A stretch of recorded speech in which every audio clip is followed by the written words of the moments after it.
Okay, so next question is, what were some of the most challenging aliens and monsters you had to tackle?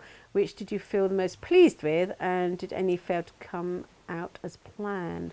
Gosh, so many monsters. I would say that probably my most favourite collaboration, because the All Monsters were a collaboration between myself and Millennium Effects, where Millennium Effects do the heads and the hands sometimes, and I did the rest. The Jadoom, which we shared and did half of, is probably the one I'm most proud of, because I think it was the most successful collaboration. There were lots of reasons for Millennium doing the torso, mainly to do with the scale of it and it fitting with the helmet that they were building, but I think it worked really well, and it's a really strong monster, and it's one of my favourites, and it makes a great toy too.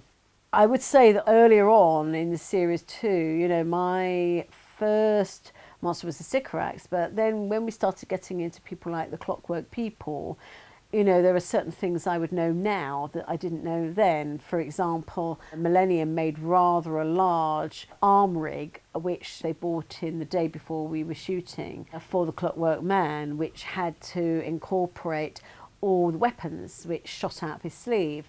And of course, what we couldn't anticipate was that this arm rig was going to be quite as big as it was.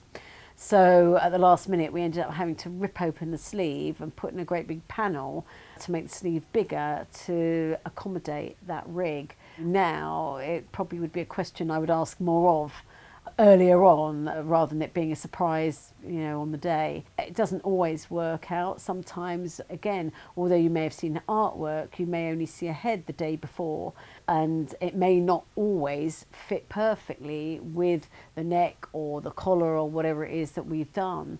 I would say the Cyber Shades are probably a monster which I wasn't so keen on. They were very expensive to make, I add. They were made completely out of shredded chiffon. But basically, you know, they had to do quite a lot. They had to climb up walls, and it was quite tricky making it work with what they had to do, because also they had to be on all fours.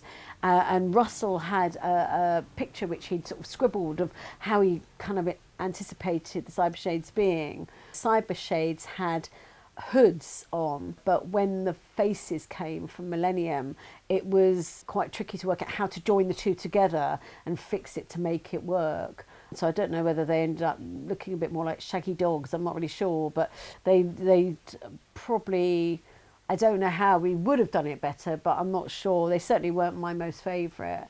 Also, things like the scarecrows, for example, all the fabrics were bought and we dyed them all various colours and really, you know, made up very basic shapes, which then were made on them with rope. So that was really, they were really made on them, so to speak. Hath, my biggest memory of the Hath, well, they were brown. Those costumes, all the bits of the uniform didn't start off brown. They, I don't know what colour they were, but you'd have to ask my assistant Rose that, who spent many an hour spraying them.